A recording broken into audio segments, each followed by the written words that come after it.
The torment. Innocent young children whose only crime in the country.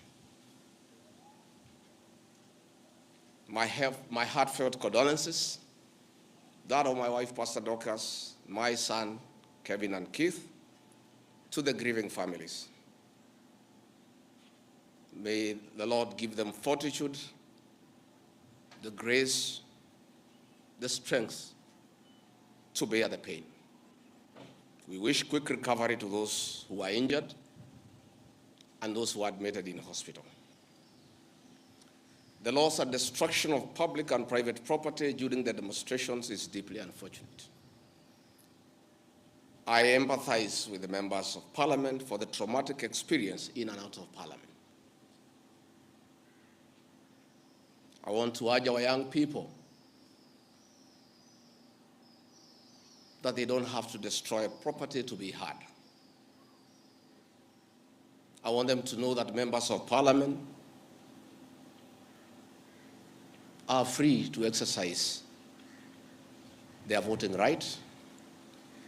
And should anyone have a problem with a member of Parliament for a certain decision that he or she has made, you'll have an opportunity in the next general election to express your displeasure.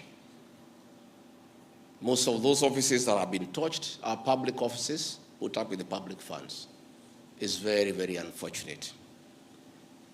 The violence witnessed across the country was unnecessary and uncalled for because violence begets violence. It is unfortunate that it had to get to this. Dialogue is critical to avert similar occurrences in the future. It is now time for restraint and reflection to avoid recurrence of these unfortunate and unprecedented events. The decision by our President this evening to withdraw the finance bill after listening to the people of Kenya is the new beginning that should nurture the culture of consultation and engagement. The President, in his own admission, has listened to the people and admitted there was a problem, that the people were opposed to the bill in its entirety. It is also the beginning of acknowledging that there is a disconnect between the people and their government. I really want to thank the President for listening to the people as he should be.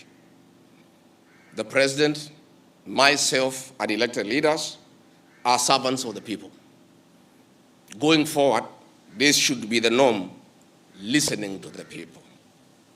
I'm on record for the last 3 months of asking leaders to listen to the ground. And I'm happy that my boss, my President, has listened to the people of Kenya. As a truthful and honest man, I must acknowledge that we must engage Generation Z and other young people and all Kenyans, including the church, business community, on critical issues facing them. It seems that either we have not listened enough or we have not communicated our intentions effectively, yet many have voiced their concerns. I would like to take this opportunity to ask our leaders to stop the culture of castigating the people with different views and opinions. It is time for leaders to tone down and stop the habit of talking down to the people. And this brings me to the critical issue why I've called this press conference. As Deputy President of the Republic of Kenya, I and President William Ruto were on the ballot and were given a mandate by the people of Kenya directly. I am an elected Deputy President, I'm not appointed. I therefore have a responsibility to the people of Kenya, and that responsibility is informed by my belief that honesty and truth are critical components of leadership. We have lost lives, property destroyed, anarchy, fear, uncertainty. How did we get here? How did we get here? We were just elected the other day as a very popular government. Where did the rain begin to beat us? Where did we stop listening to the people? President William Ruto and I were the darling of the Kenyan people by listening to them, by engaging them.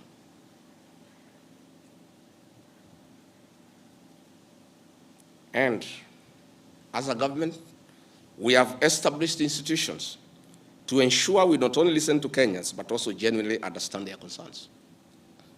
We invest significant resources in these institutions, particularly the National Intelligence Service, for this purpose. It is clear there has been a failure in the intelligence and advice we are receiving, particularly concerning crucial government policies. The President of the Republic of Kenya today has admitted that it has come to his attention that the people of Kenya did not want anything to do with the Finance Bill 2024.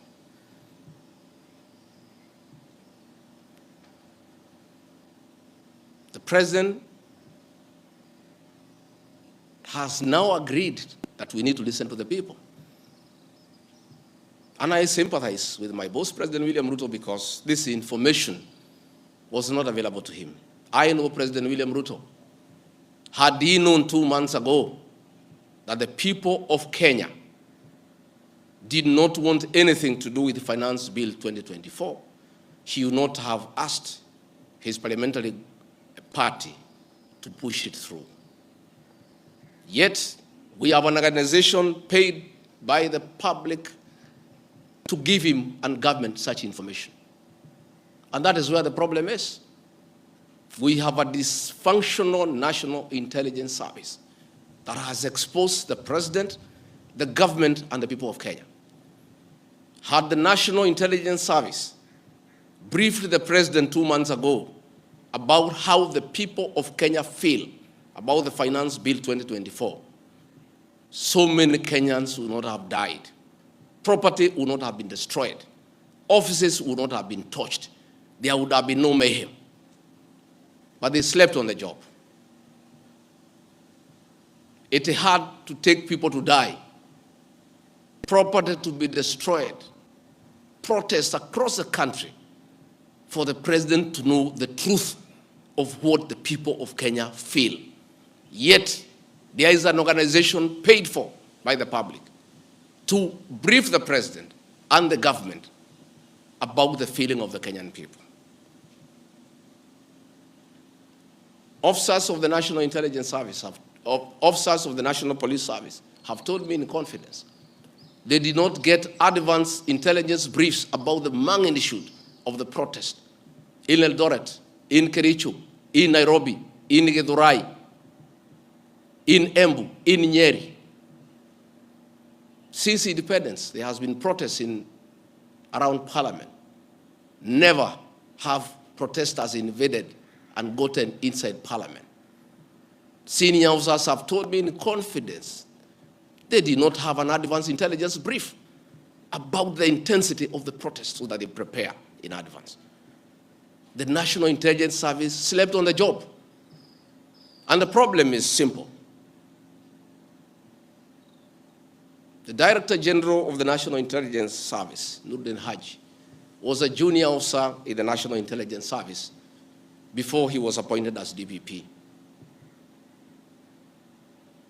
When he was appointed to the office of the Director General, because of inferiority complex, he chased away all the people who were senior to him when he was in the service, therefore crippling the capacity of that service and making it dysfunctional. 3 directors were chased away and reassigned to desk jobs in ministries across government. 13 assistant directors, men and women with proven track record of intelligence collection and analysis, were removed from the National Intelligence Service, leaving a shell under a clueless Director General who has no capacity to run the organization.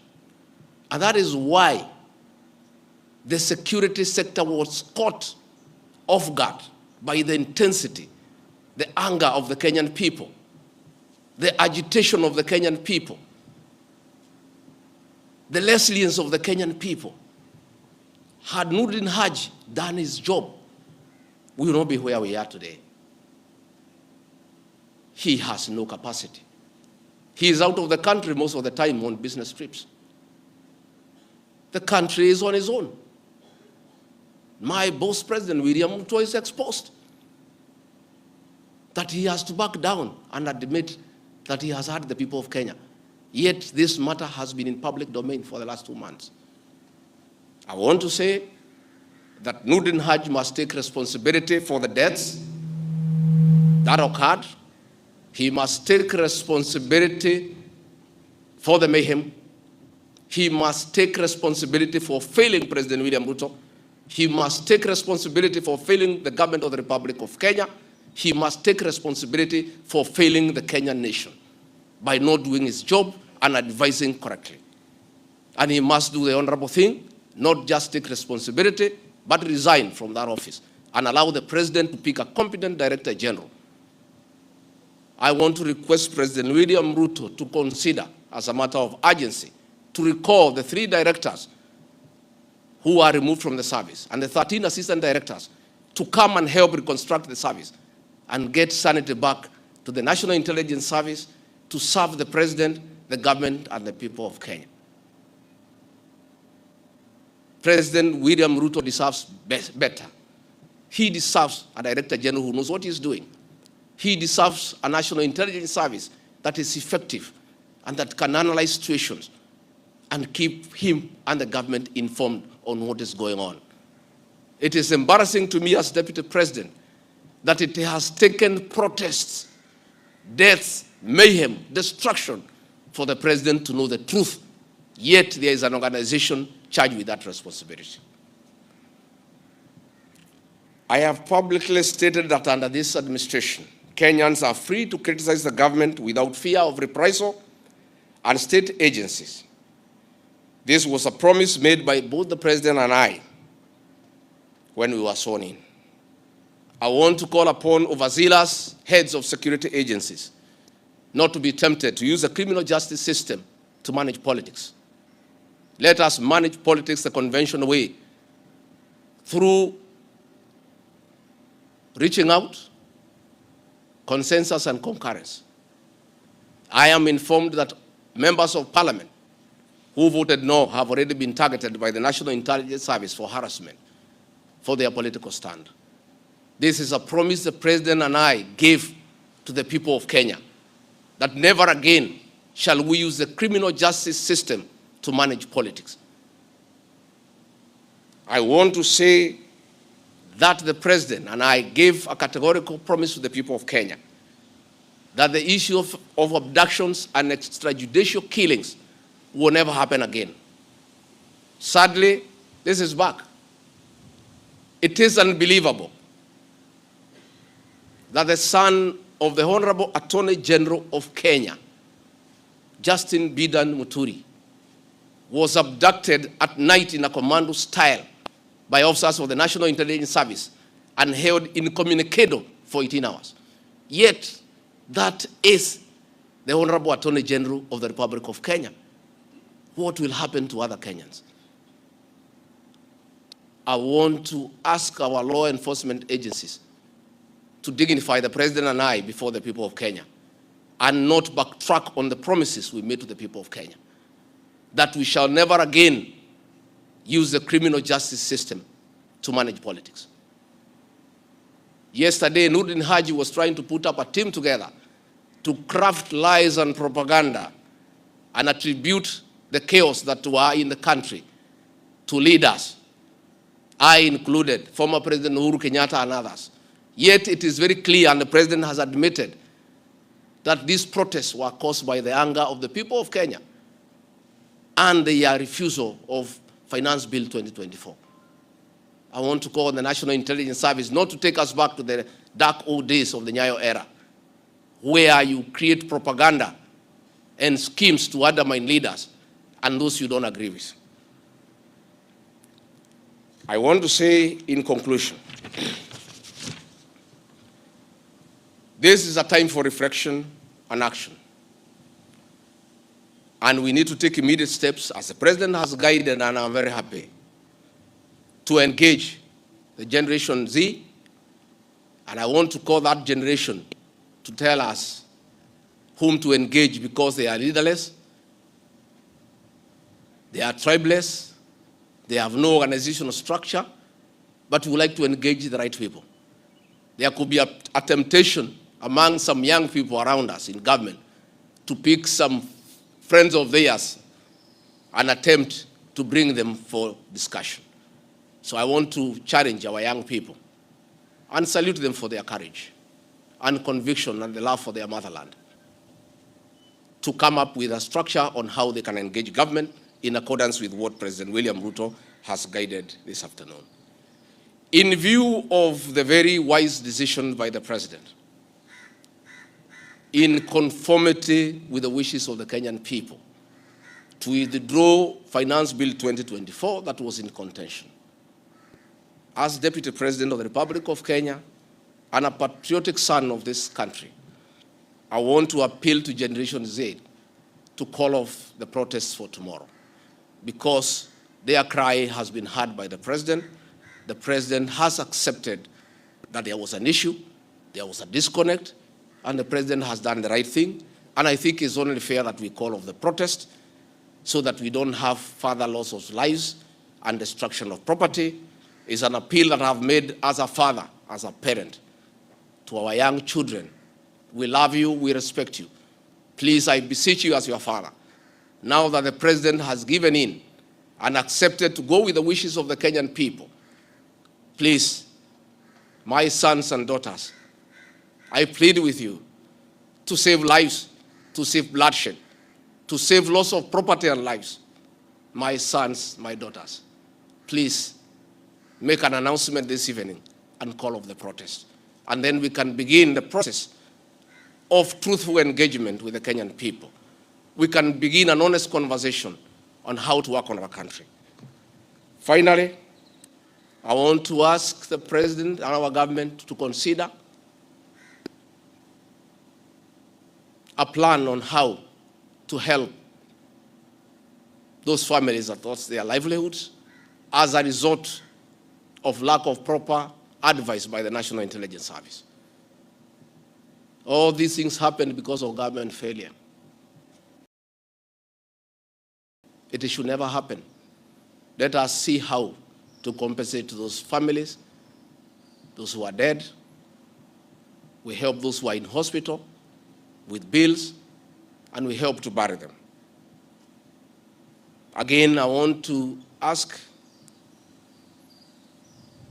Kenyans not to punish members of parliament for the stand that they took. A government is formed by a political party. Once a government has a program in parliament and decides it is good for the people, members of parliament from that party must toe the line. I don't want you to punish our members of parliament. They just did what is right in terms of our political formation. Allow them to be. Allow them to support their government, because that's why they were elected as members of the government party. Let us not harass them. Let us not abuse them. Let us not attack their properties. They were just doing what the government wanted. And now that the government has decided to do the right thing, I think we should close that chapter. And if you have a problem with your member of parliament over this matter or any other matter, you will have an opportunity at the right time to punish that member of parliament or affirm he or her by re-electing him or her. And if we do that, it will be good for this country. Finally, I also want to ask the president to consider the issues of the demolitions of houses along Nairobi River. Houses that had approved building plans, built on land with title deed, were demolished, and only a compensation of 10,000 was given, which is unacceptable and unfair. Let us consider